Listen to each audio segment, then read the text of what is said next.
commissioned me to do 7 Harry Potter paintings, 1 for each book. And they wanted me to use real pages from each book, so this is how she sent them to me. Are these not just adorable? Like, I almost feel bad opening this, but it's gotta be done. So here are the pages from the first book, Harry Potter and the Sorcerer's Stone. Now, I'm gonna be honest, I'm not what you'd call a Harry Potter buff. I read the first 3 books in school, and that was about it. It's not that I wouldn't be into Harry Potter, I probably would be. I just haven't given it a chance. Sadly, I haven't even watched the movies. I know, don't yell at me. I should watch the movies. And I will. But before I do that, I thought it'd be fun to guess the storyline based on the title and this book cover. You guys can tell me if I got it right or wrong. So I did read this book when I was younger, but I don't really remember anything other than Harry living underneath the staircase with his aunt and uncle, and then an owl dropping off a letter and telling Harry that he is a wizard. That's about where my Harry Potter knowledge ends. And hold on, watch me peel his glue off my hands. Oh, it's so satisfying. Okay, I didn't want you to miss that. Moving on, here's what I think. The story's about Harry going to school, and there's a stone in the wall, kind of like the Blarney Stone in Ireland, and he has to kiss it to get his powers. In fact, all wizards have to kiss it to get their powers. But unfortunately, somebody stole it, and Harry has to chase them on a broomstick. And if he doesn't get it back in time, all magic will be lost. That means no magic beanstalks, no fairy godparents, even unicorns would cease to exist. But don't worry, because Harry Potter and his team of child wizards save the day. How do they save the day? Well, they ride their broomsticks and snatch the stone in thin air. Because apparently the stone grew wings and flew away. Nobody actually stole it. They thought somebody stole it, but nobody did. It decided to fly away on its own and see the world. So Harry Potter catches it and puts it back in the wall. However, the stone is sad that it didn't get to see the world, but at least magic is safe. And Harry Potter saved the day. The end. I mean, you look at this picture and tell me that's not what's happening.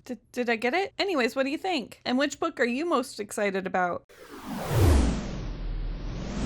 In case you missed my first video, I was commissioned to do a painting of each of the 7 Harry Potter books. And since I've never read them, I'm gonna guess what the story is, based on the title and this book cover. So the name is Harry Potter and the Chamber of Secrets. So obviously the only way to get to the secrets is to use a chamber pot. So Harry Potter accidentally used the chamber pot in the middle of the night. I guess he ate some bad Mexican food, as one does, and was sucked into it, thus discovering all the secrets. What kind of secrets? Animal changing ability secrets. You know, like how to change into a cat or bird, because on the cover there's a lot of animals. So I can only assume that the secrets pertain to animals in some way. But hold on, the secrets are guarded by this dragon type creature, and it's coming out of this old man's face because he was the first person to figure out the animal changing ability secret. And tragically, he wasn't able to change back. So if you don't turn back in 3 days, your body turns to stone and you stay the animal forever. So he feels obligated to guard the secrets so that this doesn't happen to anybody else. But when Harry accidentally stumbles upon the guardian through the chamber pot, he mistakes him for a bad guy. So an epic battle ensues. I mean, I can only imagine in the movie, this scene alone would be half their budget. That's how epic I imagine this battle to be. And Harry Potter just barely wins with the help of this bird. And now Harry Potter has the ability to change into any animal he wants. But since he's a super wizard, he's able to control it, unlike the first guy. So he doesn't turn into stone. But right before the Guardian dies, he gives Harry Potter a warning. And he says something along the lines of, "With great power becomes great responsibility," or whatever. And Harry Potter's a hero, sort of. I mean, the Guardian was only trying to help, and Harry Potter killed it. But we'll look past that. I'm feeling pretty good about this story. I think I got it right. I mean, I don't think there's any reason for you to read the book now. I pretty much summed it up, right?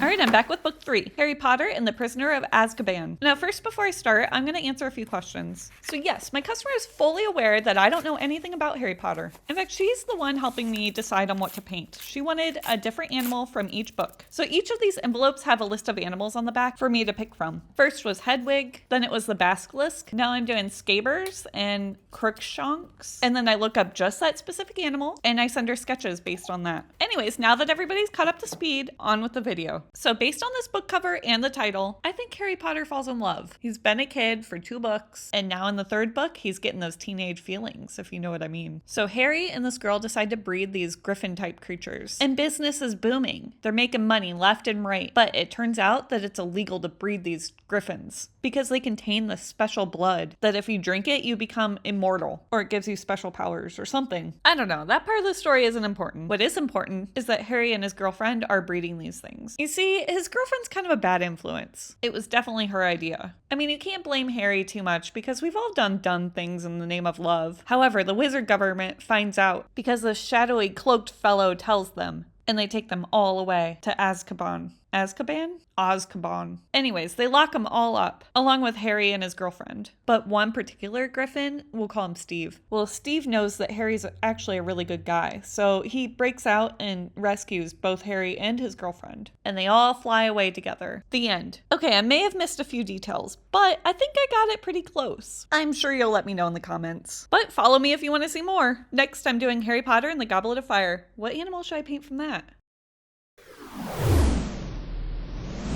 All right, ready for book 4? Harry Potter and the Goblet of Fire. And in case you're new here, you should go back and watch my other videos, but I'm guessing what each Harry Potter book is about based off the title and this book cover. So I'm gonna guess that the Goblet of Fire is like the Holy Grail, only the opposite. Instead of healing, it's more like a weapon. But this dragon on the front cover is protecting it. So Harry's girlfriend dares him to get it. The Goblet of Fire, that is, not the dragon. I don't even know how one would get a dragon. But anyway, if you remember my last book prediction, Harry's girlfriend is a bit of a bad influence. Well, plot twist, it turns out that his girlfriend isn't really his friend, and she's been playing poor Harry this whole time. She's actually dating this guy, and this is this guy's brother. Well, those two brothers convinced her to convince Harry to steal the goblet. I know it's getting confusing, but the brothers want to take over the wizard kingdom, so they need the goblet. Anyways, so Harry is going into the dragon's nest, and along the way he has to fight a whole bunch of different creatures, one being this mermaid, and this mermaid's power is to sing you to sleep, and since it's underwater, you drowned. Anyways, Harry gets out of it somehow. I don't know. It's not important. So after he beats all these creatures, Harry enters the dragon's nest. But Harry's super lucky because he finds out that the dragon has laid eggs. You see, Harry's holding an egg on this front cover. Well, Harry takes one of the eggs, and that angers the dragon, of course. So Harry throws the egg up in the air, and while the dragon's trying to catch it, she leaves the Goblet of Fire unattended, giving Harry the opportunity to steal it. So Harry, feeling pretty good about himself, runs out of the dragon's lair with the Goblet of Fire and goes to give it to his girlfriend, only for this shadowy cloaked fellow to stop him. He tells him the truth about his trash girlfriend. So instead, Harry gives it to the wizard government, and they said they disposed of it properly, but nobody really ever knows. Anyways, Harry dumps his girlfriend, and he lives happily ever after. The end. What do you think? Did I get it this time? Okay, maybe not the girlfriend part, but the rest of it has to be pretty close, right?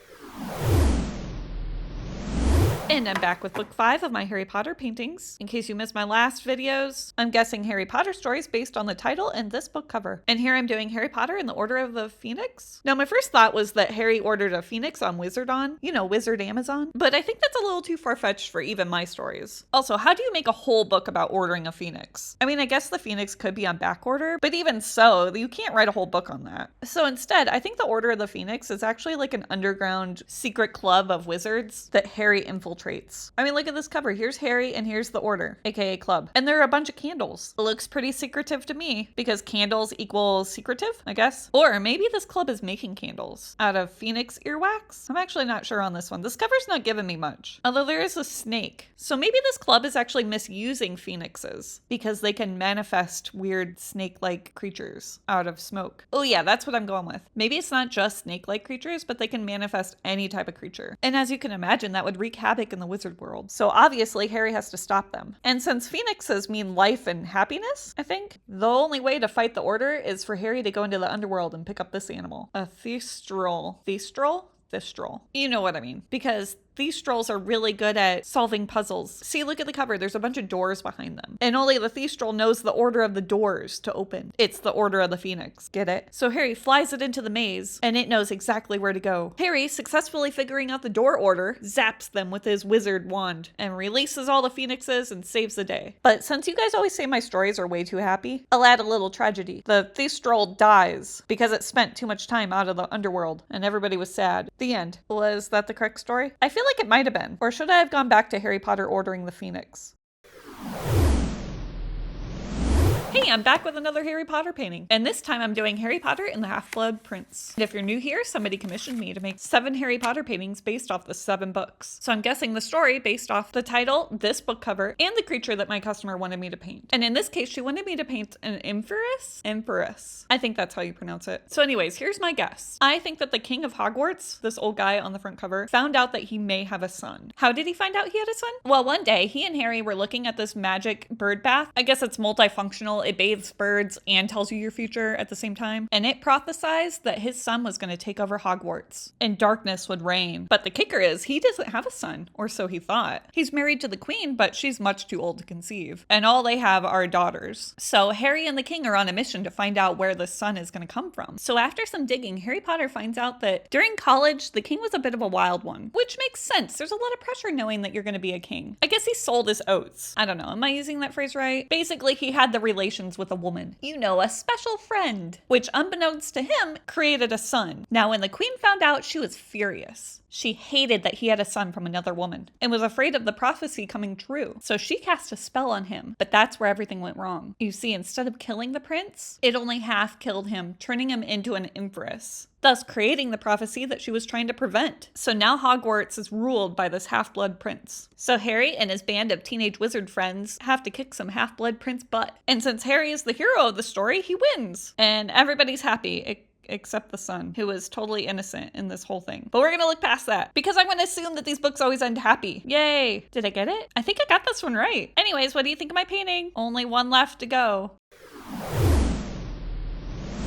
Are you ready for the last Harry Potter painting? That's right, I'm on the last book, Harry Potter and the Deathly Hallows. And at this point, I'm just gonna assume that you're not new here. But if you are, go check out my other videos before you comment, and you'll know what's going on. Okay, so here's the book cover. And since this is the last book, and it has the word deathly in it, I'm gonna assume a lot of people die in this book. So everybody get your snot rags out because it's gonna be a sad story. And now I know that Dobby dies because that's who I'm painting. But how does he die? Well, I'll let you know. But first, let me explain the Deathly Hallows. The Deathly Hallows is this place behind Harry Potter that sort of looks like a coliseum. And that's where the living world meets the dead world. See all these people that you can't quite see their faces? Well, those are dead people. That's why you can't see their faces. Because when you die, you turn into a shadow person. And the only place that these two worlds meet is at the Deathly Hallows. But hold on, who's this guy? Well, he's the shadowy cloaked fellow that's been following Harry Potter around. And he's seeking revenge. You see, normally, the shadow people, they stay in their own space and they can't cross. Normally. But this guy, he broke the rules and he's super out for revenge. Why is he holding such a grudge? Well, when he was alive, he was in theater. You can see his theater curtain and what I assume is a theater stage right here. Anyways, so the shadowy cloaked fellow, you know what, let's just call him Evan because that was probably his name when he was alive. So Evan's final performance, Dobby was running the lights because he's a light goblin or maybe a hobbit. I don't know, it doesn't really matter. The important thing is that Dobby gets easily distracted. And right in the middle of Evan's final number where he was singing his heart out, Dobby was distracted by one of those really annoying flies. You know what I'm talking about, the ones that won't leave you alone and they have no regard for your personal space. Well, Dobby forgot he was running the lights and he was swinging them around trying to get this fly. And the lights fell, smashing Evan and turning him into an Evan pancake. Evan thought for sure if he hadn't been killed, he would have had ultimate fame and glory from this performance, thus making him angry at everybody, but mostly Dobby. So when he figured out how to cross the border between the living and the dead, he plotted his revenge. And I'm assuming that he got his revenge because this is the last book. And I know how money hungry the Harry Potter franchise is. Surely they would have written another book by now if they could, but they can't because Harry Potter died. It's the only way to really end the Harry Potter series. So Evan takes over the whole wizard kingdom with his shadowiness. He kills off Harry Potter, Harry Potter's girlfriend, even Steve the Griffin. But lastly, he kills Dobby. However, Dobby was so pure of heart, it blasted Evan back into the Deathly Hallows, where he can never escape again. The end. And that ends all 7 books. Now you don't have to read or watch the movies, because I'm sure I summarized them perfectly. But you know, if for some strange reason I didn't, let me know. And let me know what you think about this series. I had a lot of fun doing these.